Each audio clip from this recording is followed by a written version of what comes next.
Olá, amigos da Novo Tempo, sejam bem-vindos mais uma vez ao seu programa Bíblia Fácil. Estamos na primeira temporada do livro do Apocalipse. Já estudamos em 2 últimas semanas os capítulos 1, 2 e 3. E hoje, na nossa terceira semana, chegamos ao capítulo 4 de Apocalipse. Vamos estudar aqui, nesse capítulo, um tema muito interessante a respeito do trono de Deus. Nós vamos compreender melhor sobre o governo de Deus, aonde está o seu trono e quais as pessoas assistem a Deus nesse trono. Iremos falar também sobre um livro selado com 7 selos e a necessidade que João viu em que esses selos fossem abertos.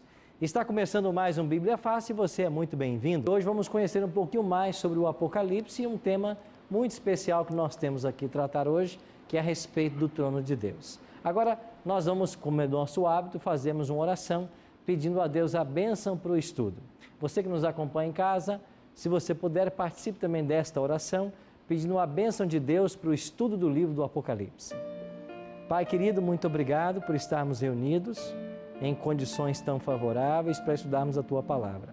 Suplicamos agora que quando mais uma vez abriremos o livro do Apocalipse, o Teu Espírito Santo venha e nos ajude a compreender mais a respeito da Tua vontade e a entendermos como funcionam as coisas nesse universo, em nosso planeta, e a descobrirmos de que existe um Deus que governa acima das ações humanas. É a nossa oração em nome e por amor de Jesus. Amém. Quando falamos a respeito do trono de Deus ou de um trono, a ideia que vem à nossa mente é a ideia de um rei, um soberano, um monarca, alguém que está no comando. Não é essa a ideia do trono que nós temos hoje? Pois bem, quando chegamos em Apocalipse 4, nós vamos entender como o nosso planeta é governado. Não dá para você a impressão de que às vezes as coisas parecem fora do curso? Quando olhamos, por exemplo, para uma Primeira Guerra Mundial, lá nos idos de 1914 até 1918, quando essa Primeira Guerra ceifou cerca de 19 milhões de vidas, a pergunta que fica em nossa mente é: existe alguém controlando o universo? Existe alguém controlando o nosso planeta? A Segunda Guerra Mundial, segundo alguns dados, ceifou 83 milhões de vidas. Existe alguém de fato no controle? O que dizer dos fenômenos naturais, como, por exemplo, essa catástrofe que aconteceu ou se abateu sobre a Indonésia em 2004? Nessa grande tsunami, lembram vocês que foram 226 mil mortes nessa tsunami? A natureza parece estar fora de controle. A pergunta é: existe alguém governando? E quando olhamos para a história humana, o sofrimento humano, as tragédias que se abatem, e a gente podia falar das tragédias que estão hoje na mídia, pais matando filhos, filhos matando pais. Alguém está no controle? De fato, muitas vezes o homem tenta controlar. E quando seres humanos mal intencionados tentam controlar, o resultado é a desgraça e a miséria, como aconteceu com Adolf Hitler, que levou à morte milhares, não só de judeus. Pois bem, Apocalipse 4 nos ensina que há um Deus que está no controle, um Deus que está sentado no seu trono, e é desse trono que Ele governa. Eu queria que você lesse comigo o primeiro capítulo, verso 1, Apocalipse 4, verso 1. Depois destas coisas olhei, e eis não somente uma porta aberta no céu, como também a primeira voz que ouvi, como de trombeta, a falar comigo, dizendo: sobe para aqui, e te mostrarei o que deve acontecer depois dessas coisas. Quando João tem essa visão do capítulo 4, ele diz: depois dessas coisas olhei, e eis uma porta aberta no céu. É um convite para que João venha e entre no céu. Aonde está essa porta no céu? A gente imagina que essa porta seja a porta do santuário, aonde está o trono de Deus. Você se lembra lá no antigo Israel que havia um santuário? Lembra que esse santuário tinha 2 compartimentos, um chamado Santo e um Santíssimo, e que no compartimento Santíssimo estava a Arca da Aliança. Esta arca da aliança tinha um brilho sobre ela, que nós chamamos de Shekinah. Esse brilho representava a presença de Deus, ou seja, o trono de Deus. A ideia que a Bíblia nos dá é que ele está no santuário. Então João recebeu um convite para entrar no santuário e para ver o que acontecia ali nesse santuário. E quando João chega até esse santuário, ele tem uma visão que ele relata assim, versos 2 e 3. Imediatamente eu me achei em espírito, e eis armado no céu um trono, e no trono alguém sentado. Verso 3. E esse que se acha sentado é semelhante no aspecto à pedra de jaspe e de sardônio, e ao redor do trono há o quê? Um arco-íris, semelhante no aspecto à esmeralda. Interessante que João viu um trono, no trono ele diz assim, alguém estava sentado. Ele vai descrever depois quem é que está sentado, mas ele diz que ao redor do trono havia também o quê? Um arco-íris. O profeta Isaías também teve uma visão do trono de Deus.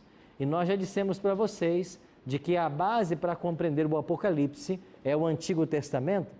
Em Isaías capítulo 6, por exemplo, no versículos 1 a 3, o profeta Isaías escreveu assim: no ano da morte do rei Uzias, eu vi o Senhor assentado sobre um alto e sublime trono, e as abas das suas vestes enchiam o templo. Serafins estavam por cima dele, cada um tinha 6 asas, com 2 cobria o rosto, com 2 cobria os pés e com 2 voava. E clamava uns para os outros dizendo, Santo, Santo, Santo é o Senhor dos exércitos, toda a terra está cheia da sua glória. Você vê que imagem linda Isaías está descrevendo? Ele também viu o trono de Deus, e ao redor do trono haviam serafins. Serafins é uma categoria de anjos, e eles possuem 6 asas. Com 2 eles voavam, com 2 cobriam os pés, com 2 cobriam o rosto, porque eles estavam diante do Deus Todo-Poderoso, e eles clamavam, Santo, Santo, Santo. Interessante. Agora João tem uma visão parecida. Ele também vê o trono, só que agora ele tem um outro detalhe. Ele diz que esse trono, ao redor dele, um arco-íris. Um arco-íris semelhante à esmeralda. Você sabe qual é a origem do arco-íris? Quem se lembra? É o sinal que Deus deixou que não destruiria mais a terra através da água, nem isso? Exatamente. O arco-íris, a sua história remonta-se ao livro de Gênesis. E lá no capítulo 9, nós temos a história do dilúvio. E após o dilúvio, Deus disse para o povo, para Noé e os seus 3 filhos, né? Eu vou colocar o meu arco nas nuvens. E todas as vezes que vocês virem o meu arco, esta é uma aliança que eu faço com vocês, de que eu não mais destruirei a terra com água.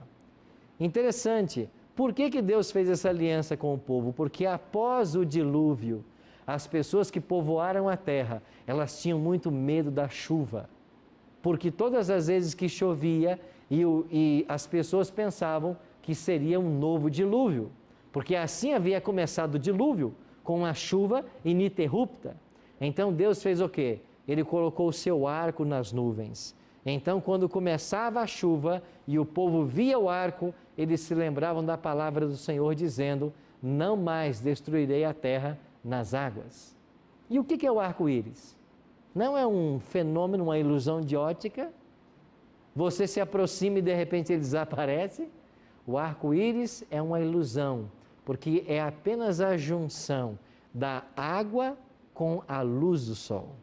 Tanto é que se você tiver em casa uma torneira e uma mangueira e jogar a água em direção ao sol, à luz do sol, você vai ver refletida na água as cores do arco-íris. Então o arco-íris é a junção da luz com as gotas da água, o prisma da água. Qual é o significado desse arco-íris agora ao redor do trono de Deus?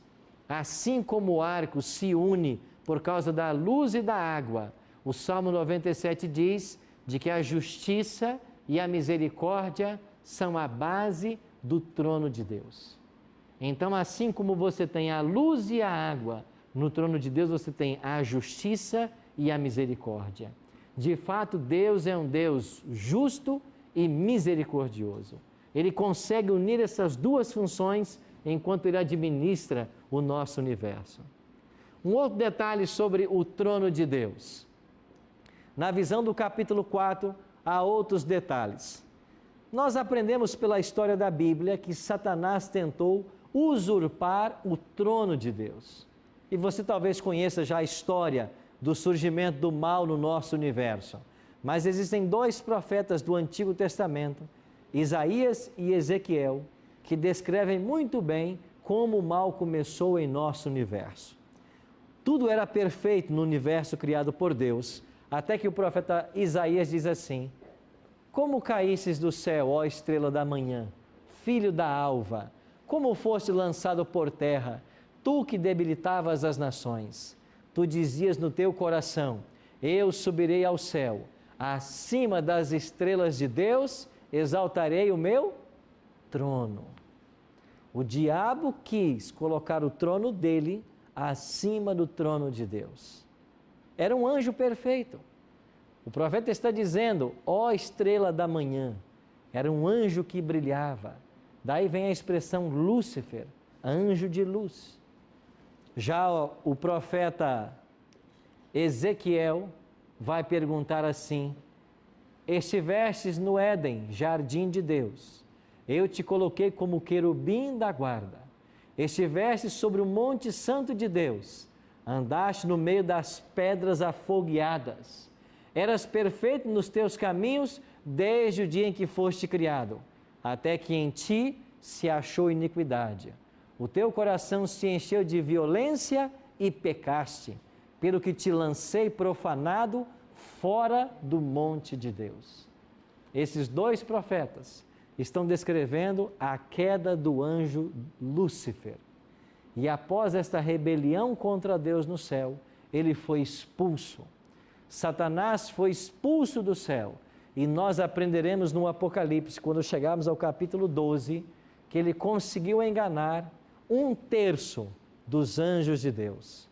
E 1/3 parte dos anjos de Deus foram expulsos com ele. Veremos isso com detalhes no capítulo 12. E esses anjos expulsos do céu vieram parar no planeta Terra, que era perfeito. Tudo era perfeito para o primeiro casal. Mas esse anjo caído, usando a serpente, começou a conversar com Eva, enganou Eva, levou a participar do fruto que Deus proibira. E quando ela come do fruto e leva para Adão, o pecado tomou conta do nosso planeta. E Adão, que fora criado para ser o governante da terra, agora as mãos esse governo vai para as mãos de Satanás. Adão teve que ser expulso do jardim para não mais ter acesso à árvore da vida, porque se ele comesse mais dessa árvore, ele seria um eterno pecador. Então Adão perdeu seu domínio e temporariamente o domínio da terra passou para as mãos de quem? Satanás. Por isso Cristo, no Evangelho, vai dizer: chegou a hora de ser julgado este mundo e agora será expulso o príncipe desse mundo. João 12:31. Ou seja, ele é príncipe por usurpação, porque ele roubou o lugar de Adão, quando levou nossos primeiros pais ao pecado.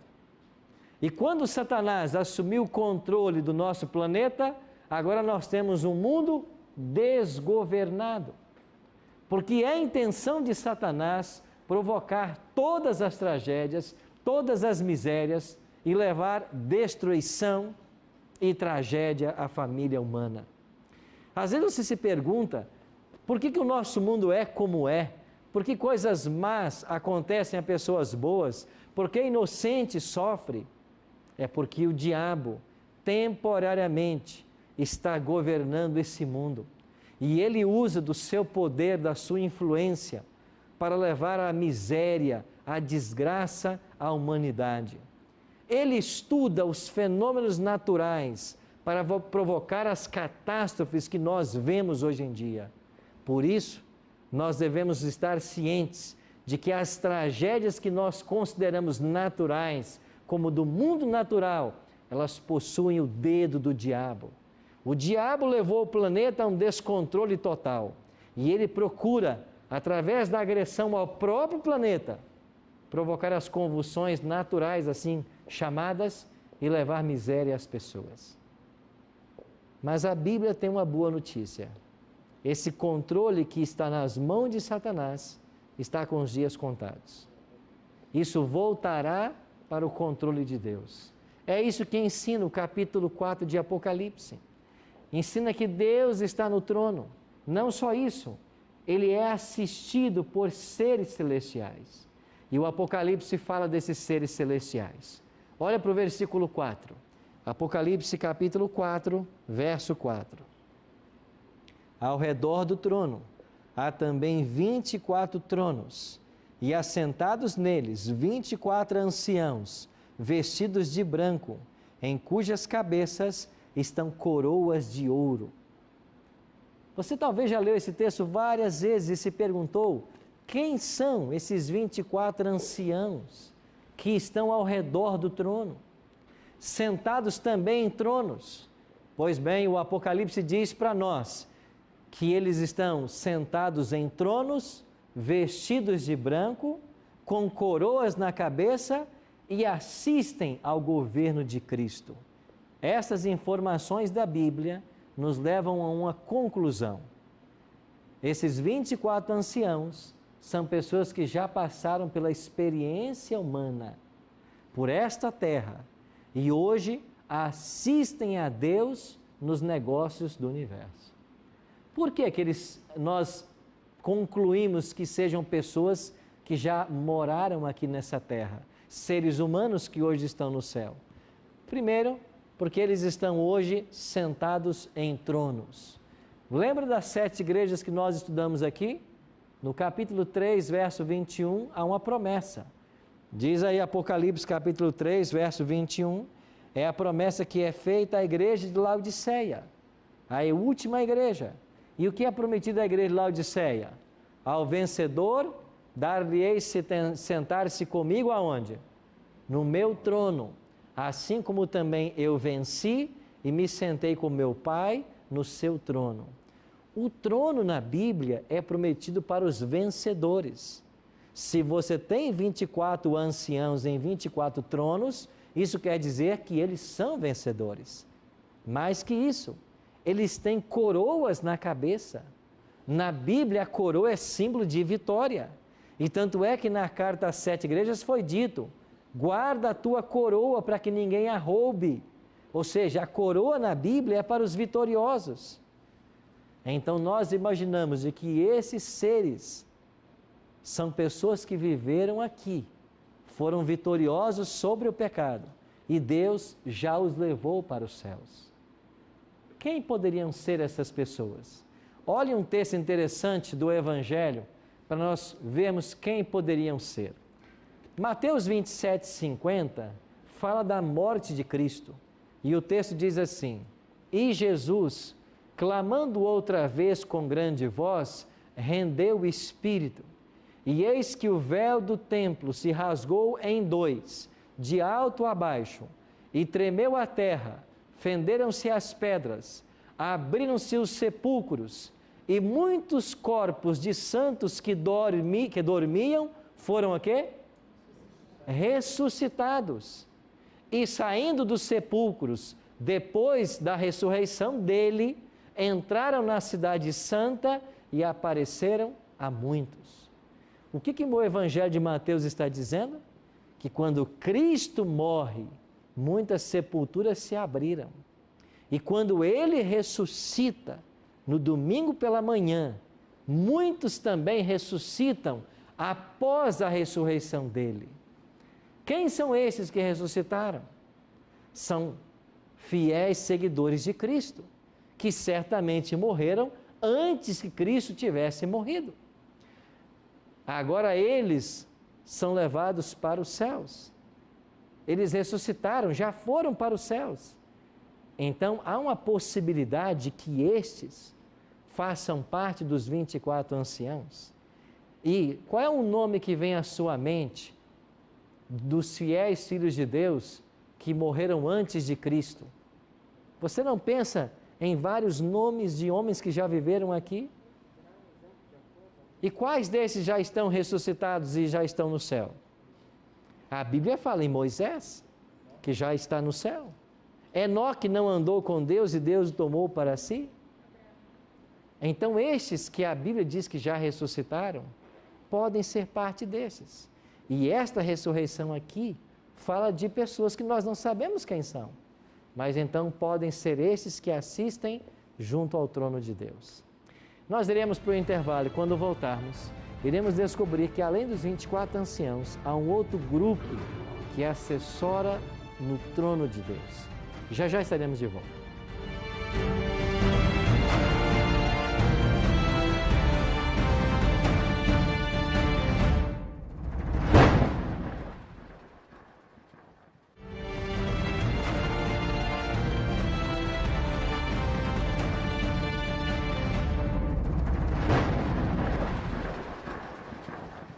Estamos de volta com Bíblia Fácil, hoje dando o Apocalipse capítulo 4 a respeito do trono de Deus. Se você quer participar dos estudos e receber em sua casa uma linda revista com todos os temas que aqui estamos abordando, basta ligar para o nosso telefone 0 operadora 12 21 27 3121 ou então acessar nossa página na internet novotempo.com/Bíblia Fácil.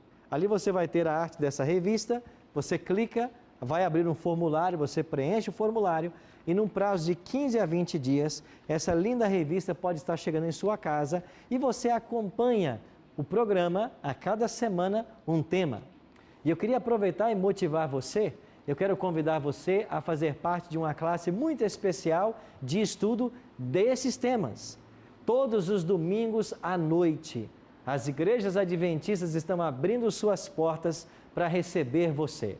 O tema que aqui nós tratamos ao longo da semana, no domingo ele é tratado também nas igrejas. E você então pode procurar uma dessas igrejas, faça-nos uma visita e aprenda mais sobre esses temas. Se você não sabe onde encontrar uma igreja perto da sua casa, acesse o nosso site encontreumaigreja.com.br. encontreumaigreja.com.br. Lá você coloca a sua cidade, o seu bairro e você vai encontrar uma igreja pertinho da sua casa. No domingo à noite, nós estamos estudando em classes bíblicas esse mesmo tema, ou mesmo durante o nosso culto, e você é convidado a fazer parte desse estudo. Terminamos o primeiro bloco falando sobre os 24 anciãos, e parece que Patrícia tinha uma pergunta. Pastor, então, já existem seres humanos no céu. A Bíblia fala nominalmente de alguns, né? Nós mencionamos no primeiro bloco Elias, Moisés, Enoque, esses já estão lá.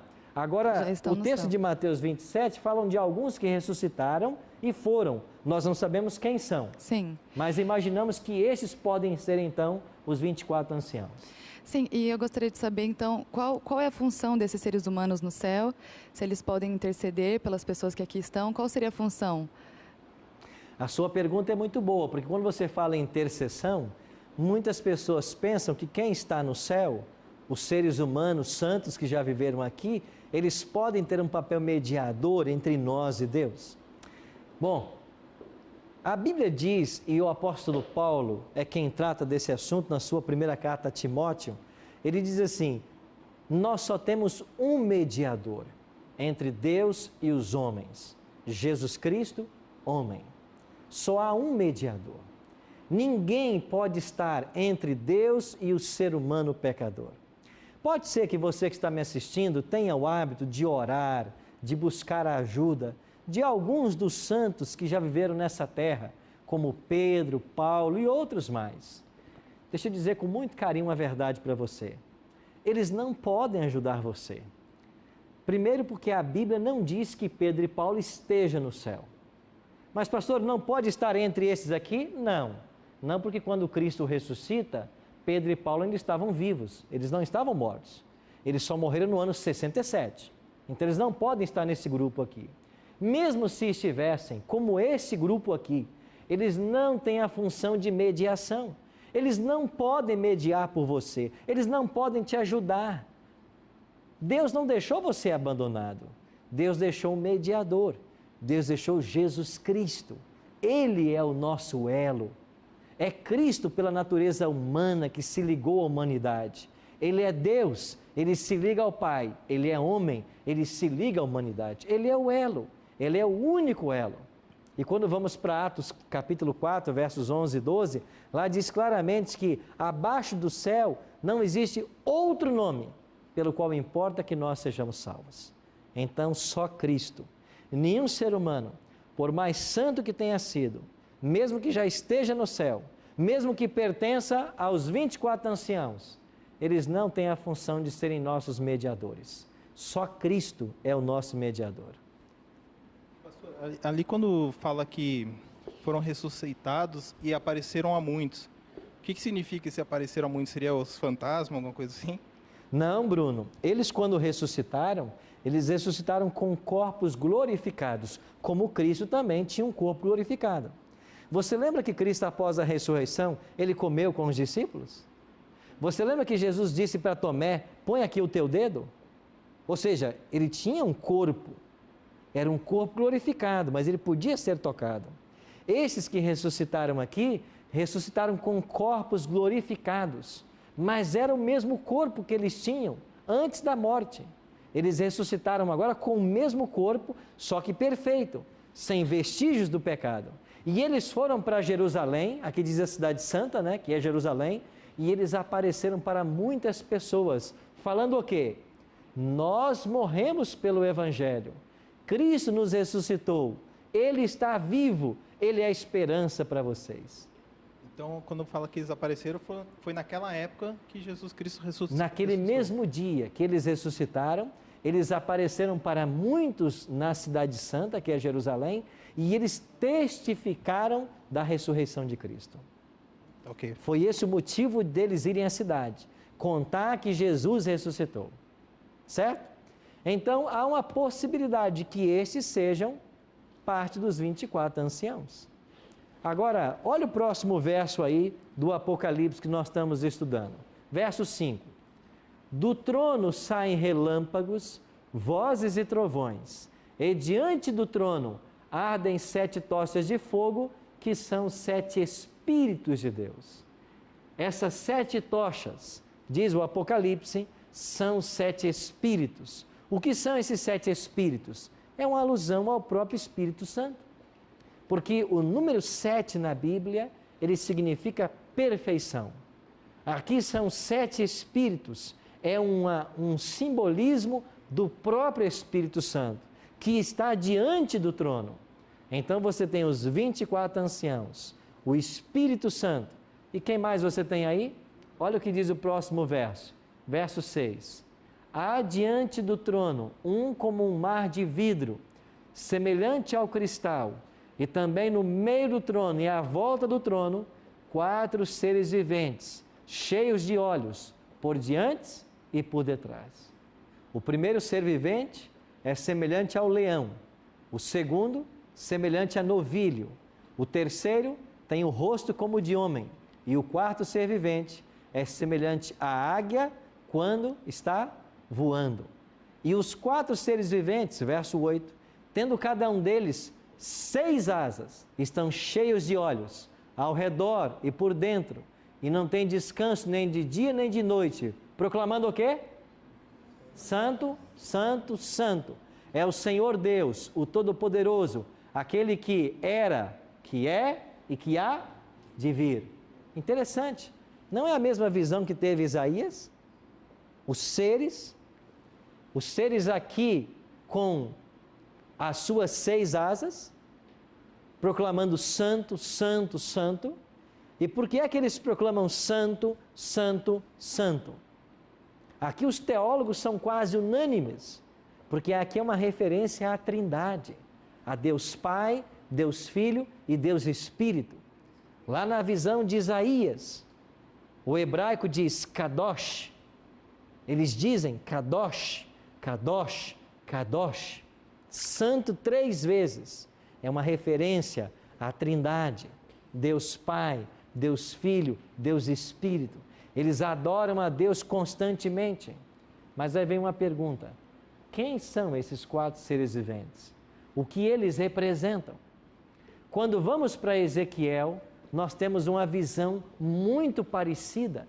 E no finalzinho desse texto, versículo 10, olha o que diz lá: a forma de seus rostos era como de homem, rosto de leão, rosto de boi e também rosto de águia.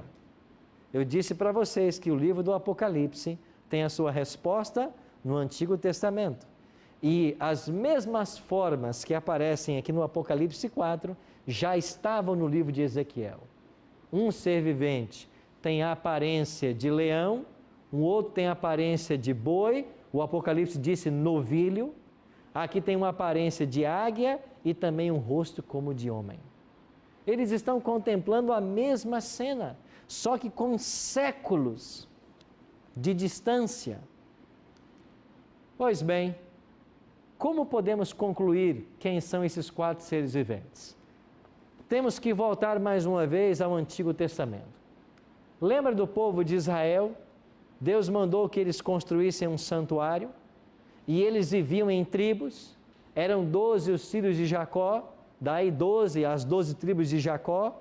Depois Deus mudou o nome de Jacó para Israel, 12 tribos de Israel. Estas 12 tribos, elas sempre se acampavam ao redor do santuário. Você sabe que eles peregrinaram 40 anos. E quantas vezes esse santuário foi mudado nesses 40 anos? Porque à medida que o povo caminhava, eles tinham que desarmar o santuário e tornar a armar. E nesses 40 anos, esse santuário foi mudado 41 vezes. Até que ele foi fixado lá em Siló. Mas nessas viagens pelo deserto, as tribos se acampavam ao redor do santuário. E eram 12 as tribos, mas das 12, haviam 4 tribos que eram as tribos líderes. Quem eram elas? Judá, Efraim, Ruben e Dan. Cada uma governava sobre outras 2 tribos. Então eram 12, mas 4 eram as tribos líderes.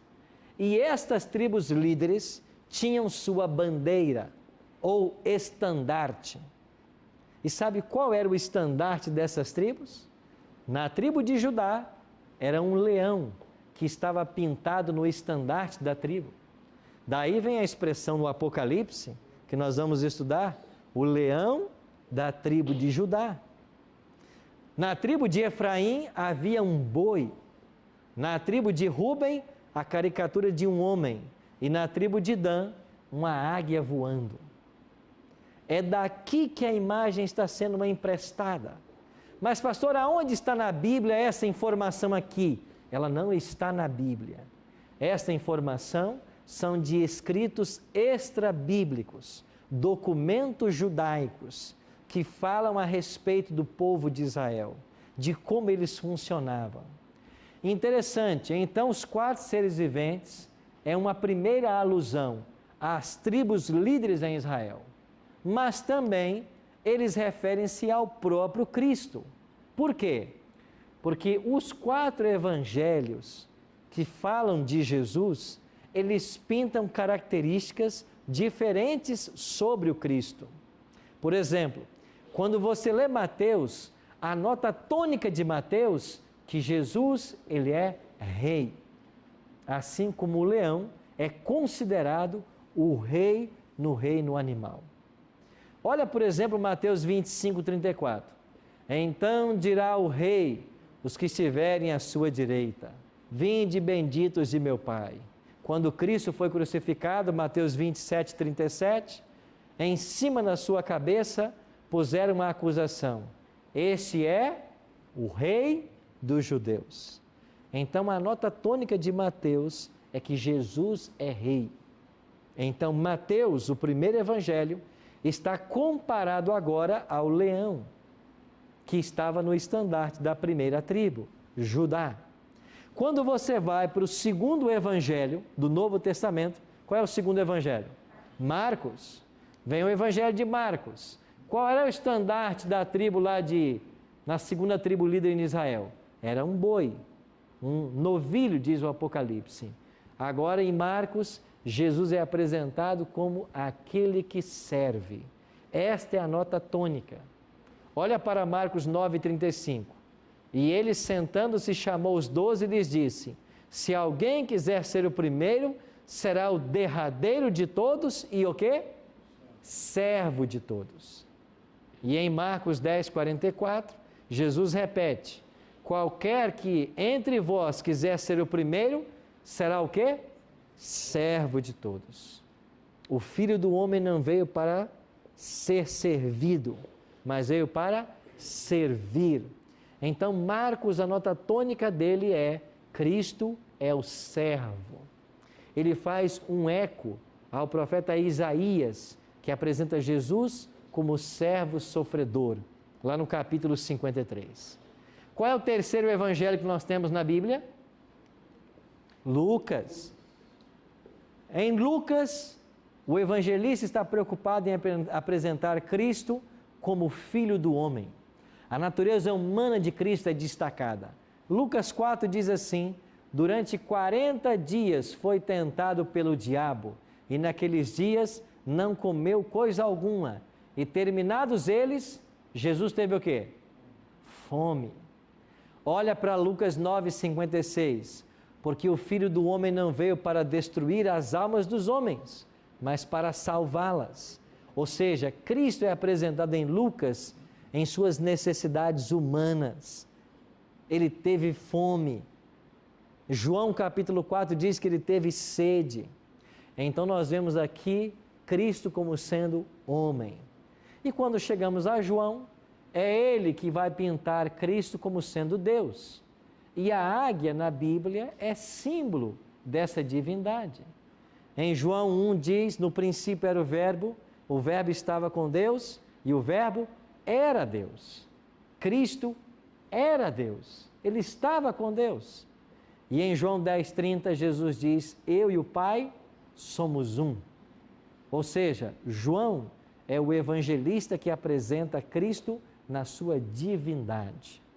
Então, esses 4 seres viventes que estão ao redor do trono, eles fazem alusão às tribos líderes em Israel e também a ofícios do ministério de Cristo, como pintado pelos 4 evangelhos: Mateus, Marcos, Lucas e João. Mas são seres reais, e esses seres reais participam de uma cena litúrgica. Há uma cena de adoração. Aí está Deus no trono, ao redor os 4 seres viventes e depois os 24 anciãos. E o que acontece nessa cena litúrgica? Olha comigo o versículo 9 em diante. Apocalipse 4, verso 9. Quando esses seres viventes derem glória, honra e ações de graça ao que se encontra sentado no trono, ao que vive pelos séculos dos séculos, os 24 anciãos prostrar-se-ão diante daquele que se encontra sentado no trono, adorarão ao que vive pelos séculos dos séculos, depositarão as suas coroas diante do trono, proclamando o quê? Tu és digno, Senhor e Deus nosso, de receber glória, honra e poder, porque todas as coisas tu criaste, sim, por causa da tua vontade, vieram a existir e foram criadas. Por que é que esses seres celestiais estão adorando a Deus? Por que é que esses seres depositam suas coroas aos pés do trono? Porque eles estão aqui reconhecendo. Reconhecendo o quê? Que Deus é o Criador. Eles estão cantando: Tu és digno de receber a glória, de receber a honra, o poder. Por quê? Porque todas as coisas Tu criaste. Sabe que uma das grandes intenções de Satanás é tirar isso do coração do homem? Você sabe que em 1859, finalmente foi publicado um livro muito famoso, chamado A Origem das Espécies. E esse livro, publicado por Charles Darwin, foi um atentado à religião, porque ele começou a pregar de que, de fato, nós somos produtos da evolução, da sobrevivência do mais apto, do mais forte. E com ele veio uma campanha científica muito forte para destronar Deus do seu lugar. Daí vieram os filósofos existencialistas, dizendo que o ser humano, ele chega no mundo como um meteoro. Ele não tem nem origem e nem destino. E quando as pessoas perderam o senso de que Deus é o Criador e de que a nossa vida não tem sentido, a humanidade começou a perder o sentido da vida. Porque se eu vim de um animal primata, se eu não vim das mãos de Deus, isso acaba com a dignidade humana. Quando você crê que Deus é o Criador, que você foi feito imagem e semelhança dele, isso torna o ser humano a coroa da criação. O ser que foi criado para governar todas as coisas. Mas quando você perde o senso da sua origem, a sua vida cai num vazio. Não é isso que a ciência tenta muito fazer hoje? Quantas reportagens a mídia tem veiculado, no Brasil mesmo, falando a respeito de como as coisas surgiram, do processo evolutivo, da vida que foi se aperfeiçoando, e Deus fica completamente de lado, é colocado num canto. O que acontece quando um líder religioso, como um papa, vai para a mídia e diz que o livro de Gênesis não é um livro literal, aquilo não é uma história literal, é apenas uma alegoria. De fato não houve um Adão e Eva como a Bíblia descreve. Ora, se não houve um Adão e Eva, também não houve um pecado. E se não houve um pecado, não precisamos de um Salvador. Você percebe que o pensamento cristão está sendo atacado em suas bases?